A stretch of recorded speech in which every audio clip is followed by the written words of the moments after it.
سردیوں کا موسم ایک طرح سے بڑا برکت والا ہے۔ اللہ پاک کے نبی حضرت موسیٰ علیہ نبینا علیہ السلام سردی کے موسم میں ان پر سب سے پہلی وحی نازل ہوئی۔ یہ اللہ سے جو ہم کلام ہونے کا شرف ملا تھا نا، یہ سخت سردی کا موسم تھا۔ آپ کہیں جا رہے تھے، راستے میں تھے، آپ کی فیملی بھی ساتھ تھی، بہت ٹھنڈ تھی، اب آپ نے گرمی کا انتظام کرنے کے لیے دور کہیں آگ دیکھی۔ آپ وہ آگ لینے جب گئے تو دراصل وہ آگ نہیں تھی بلکہ ایک درخت تھا جس پر اللہ پاک کی تجلی ظاہر ہو رہی تھی، اور اللہ پاک سے آپ کو ہم کلام ہونے کا شرف ملا۔ تو یہ سخت سردی کا موسم تھا جس میں حضرت موسیٰ علیہ السلام کو یہ نعمت ملی۔ اسی طرح اللہ پاک کے نبی حضرت عیسیٰ علیہ السلام کی جو ولادت باسعادت ہے یہ بھی سردیوں کے موسم میں ہوئی۔ قرآن پاک کی بہت ساری آیتیں یہ بھی سردیوں میں نازل ہوئی۔ سورہ نور کی 10 یا ایک روایت کے مطابق 17 آیات اس میں مسلمانوں کی امی جان حضرت عائشہ صدیقہ رضی اللہ تعالی عنہا کی شان و عظمت اور آپ کی عزت و پاک دامنی کا بیان ہوا۔ یہ آیات بھی سردیوں میں نازل ہوئی۔ غزوہ احزاب جسے غزوہ خندق کہا جاتا ہے، میں اللہ سے دعا کرتا ہوں اللہ آپ کو جلدی جلدی مدینے کی حاضری عطا فرمائے۔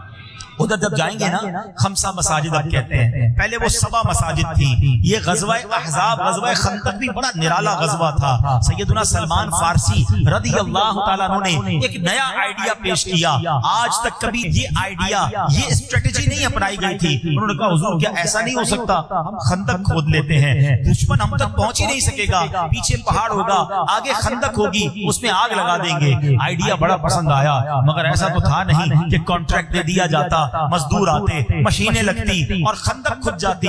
نہیں جناب، غربت کے دن تھے، سارے صحابہ نے کدالیں اٹھا لی، سب مل کے خندق کھودتے تھے۔ صرف صحابہ نہیں، میرے آقا بھی اس کام میں شامل رہے۔ اللہ اکبر، وہ واقعہ ہم کیسے بھول سکتے ہیں کہ صحابی رسول خندق بھی کھود رہے ہیں، مزدوری بھی کر رہے ہیں اور کھانے کو کچھ نہیں ہے۔ ایک صحابی نڈھال ہو کر نبی پاک کے پاس آئے، عرض کی حضور کھانے کو کچھ نہیں۔ اپنا کرتا اٹھایا، پیٹ پر ایک پتھر موجود ہے۔ اللہ اکبر، دیکھو لیڈر ایسا ہوتا ہے۔ اللہ کے نبی علیہ السلام نے جب اپنا کرتا اٹھایا تو پیٹ پر 2 پتھر بندے ہوئے تھے۔ بھوک میں، فاقوں میں انہوں نے اسلام کی خدمتیں کی ہیں، جانیں پیش کی ہیں۔ آج ہمارے پیٹ بھرے ہیں، مسجدوں میں پنکھے لائٹیں ہیں، قالین بچھے ہوئے ہیں، مگر ہمیں دین کے لیے وقت نہیں نکلتا، ہم اسلام کی خدمت کے لیے وقت نہیں دیتے، قربانی نہیں دیتے۔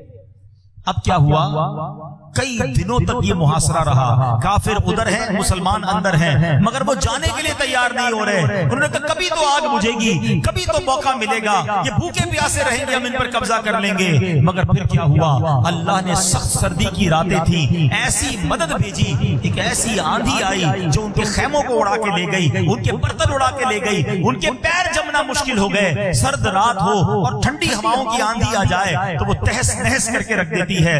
بہرحال وہ سارے سارے دشمنان خدا و مصطفیٰ اپنا سامان سمیٹ کر بھاگ گئے اور اللہ نے مسلمانوں کی حفاظت فرمائی۔ تو یہ عظیم واقعہ جو ہے یہ بھی سخت سردی